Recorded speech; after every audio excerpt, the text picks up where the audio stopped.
Piece party के राष्ट्रीय अध्यक्ष डॉक्टर अयूब ने फीता काटकर प्रदेश कार्यालय की रखी नींव।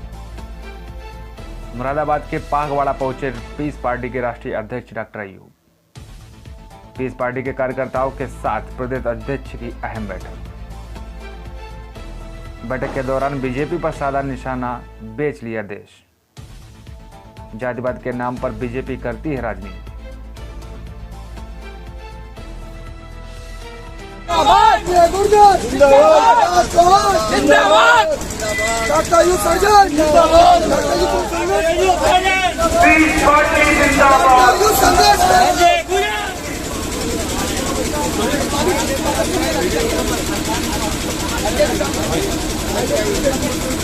भैया इस पार्टी सभी का जोरदार तालियों का ताल होना चाहिए।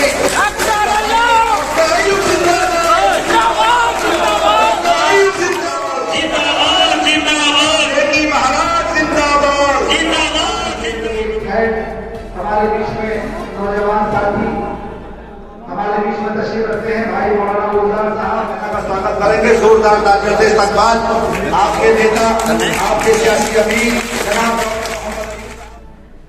इस पार्टी का ये संपूर्ण स्वराज यात्रा चल रहा है पूरे प्रदेश में।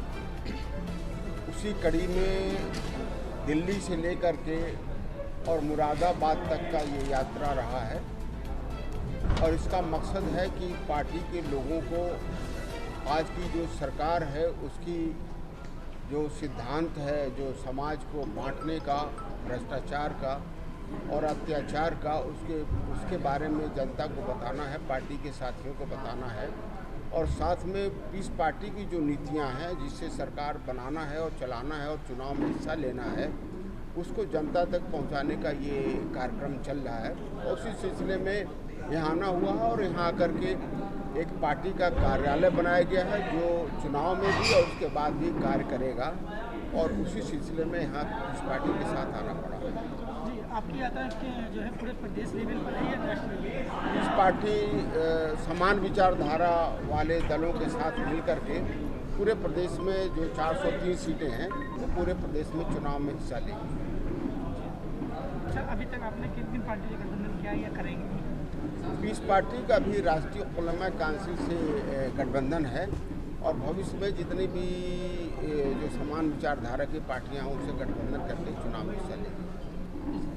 अब असदुद्दीन ओवैसी साहब की पार्टी भी के नाम में उत्तर प्रदेश में चुनाव लड़ रही है। सीधी तौर पर जो है क्या मानते हैं कि कितने गजब मुस्लिम वोटों पर आप निगाह रहेगी?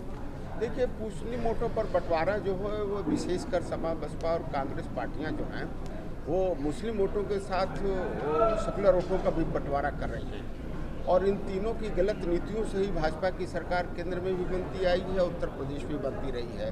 मैं समझता हूं कि जो मुस्लिम लीडरशिप है, जितनी उनकी आदतें हैं, वो मुसलमान वोटों के बंटवारा के बजाय मुसलमानों की सरकार और राजनीति में हिस्सेदारी देने का काम करती हैं और ये एक सकारात्मक कार्य है और मैं समझता हूँ इससे समाज का और देश का भला होगा।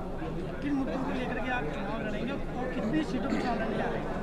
अब इस पार्टी समाज में समरसता के बुनियाद पर, समाज में एकता के लिए और सबके साथ न्याय मिले और धर्म के जाति के नाम पर जो ये बंटवारे का खेल हो रहा है इसे रोकने के लिए और समाज के जो सबसे कमज़ोर तबका है, जो दलित है, पिछड़ा है, मुसलमान है और उपेक्षित वर्ग है, उनको हिस्सेदारी दे करके और सम्मान के साथ विकास करने के लिए काम करेगी और इसी मुद्दे पर पीस पार्टी अपने समान विचारधारा वाली पार्टियों से मिल करके वो पूरे प्रदेश में चुनाव में इंशाल्लाह हिस्सा लेगी। कितनी सीटों पे है? पूरे 403 सीटों पर इंशाल्लाह हिस्सा लेगी। सर, आज किसान रेल रोक आंदोलन भी कर रहे हैं, क्या करें? देखिए, केंद्र सरकार ने, ये भाजपा सरकार जो है वो ऐसा कोई समाज का तबका नहीं है जिसके विरुद्ध ये काम न कर रही है। उसका ये पर्पज़ है कि वो सब समाज को एक दूसरे से लड़ा करके और शोषण करके सरकार में बने रहना और इसीलिए इन्होंने मुसलमानों को बांटने के लिए इन्होंने सीए जैसा एक असंवैधानिक और समाज विरोधी कानून पास किया। उसी तरीके से 3 कानून किसानों के लिए और समाज के विरुद्ध पास किया है। पीस पार्टी किसान सम्मेलन कर रही है, किसान आंदोलन कर रही है। खुद पीस पार्टी का अपनी एक किसान सभा है और उसमें इन चारों कानूनों का वो विरोध करती है और चारों के खात्मे तक उसका संघर्ष करती रहेगी। लखीमपुर मामले को किस नजरिए से देखते हैं? क्या लखीमपुर मामले लखीमपुर में जो हो रहा है वो तो आता ये सरकार है, ये सरकार जो है वो आतंक फैला करके वो सरकार में बने रहना चाहती है और लोगों को आतंकित करके भयभीत कराना चाहती है। मैं समझता हूँ कि लखीमपुर की घटना इसी के एक प्रारूप है, जो समाज को, देश को डराना चाहती है, जनता को डरा करके सत्ता शासन करना चाहती है।